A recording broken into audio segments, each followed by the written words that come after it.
Olá! Vamos hoje conversar sobre Ezequiel capítulo 17. E olha, ele já começa, né, de um jeito bem interessante, né, com um enigma, uma alegoria para Israel. A imagem é forte.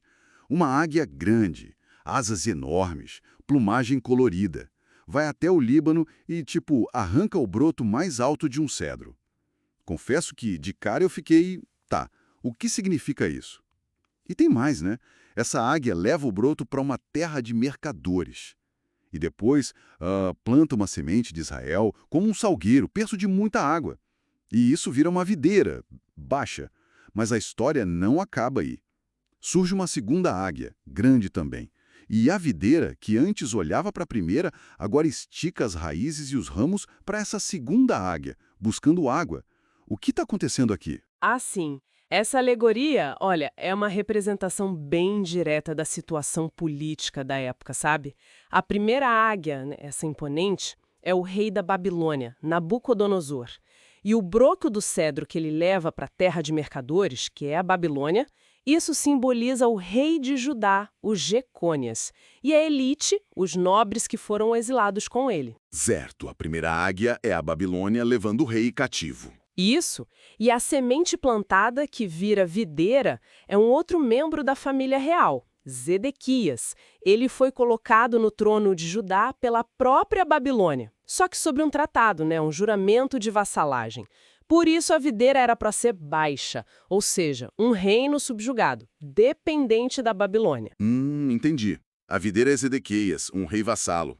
Mas aí é que fica interessante. A videira se volta para a segunda águia. Ele quebra o juramento que fez e busca ajuda militar justamente no Egito, cavalos, um grande exército. E o texto pergunta na lata, né? Acaso terá sucesso? Escapará aquele que faz tais coisas? Violará a aliança e escapará? É uma pergunta retórica, imagina? A resposta parece ser um não bem claro. Precisamente, um não categórico. A profecia é muito clara sobre as consequências de quebrar essa aliança.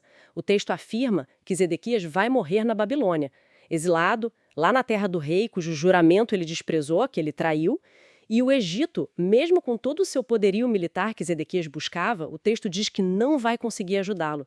A quebra do juramento, da aliança feita em nome de Deus, traz julgamento. Deus mesmo diz que vai lançar sua rede sobre ele. É sério. Mas é bem pesado. Mostra como um juramento, uma aliança tinha um peso enorme, especialmente quando envolvia o nome de Deus. Ok, então. Desvendamos a alegoria e as consequências da rebelião. Mas depois dessa mensagem dura de julgamento pela infidelidade, o capítulo termina com uma nota diferente, né? Uma promessa. Sim, sim, tem uma virada importante no final. Depois de todo esse cenário de julgamento, o próprio Deus anuncia uma ação restauradora. Ele diz que vai pegar um ramo lá do topo do cedro mais alto, um ramo tenro, e vai plantar. Do mais alto dos seus renovos, cortarei um ramo terno e o plantarei, sobre um monte alto e sublime. No monte alto de Israel o plantarei. Palavras do próprio Deus. Ah, então é uma nova plantação, mas desta vez feita diretamente por Deus, não por uma das águias. Exatamente. E isso simboliza uma restauração futura. Esse ramo vai se tornar um cedro magnífico. Um cedro que vai dar fruto, vai ter ramos fortes e vai oferecer abrigo para todo tipo de ave. É uma imagem linda, né? De um reino restaurado, seguro, florescente, mas sob a ação direta de Deus. Bem diferente da videira, baixa e dependente das potências. Muito diferente. E o texto conclui com aquela afirmação poderosa da soberania divina, né? Deus exalta o humilde, a árvore baixa, e humilha o soberbo, a árvore alta. Ele faz secar a árvore verde e faz florescer a árvore seca. Ele está no controle. Entendi. Então, resumindo, passamos por essa alegoria complexa das águias e da videira. Vimos como ela se aplicava diretamente à política de Judá, presa entre Babilônia e Egito. Entendemos a ênfase nas consequências sérias de quebrar juramentos, vistos como infidelidade a Deus. E no fim, chegamos a essa promessa divina de restauração futura. Um novo começo vindo de Deus. Isso. O que eu acho fascinante aqui é justamente como a narrativa mistura tudo isso: política, alianças humanas e a soberania de Deus.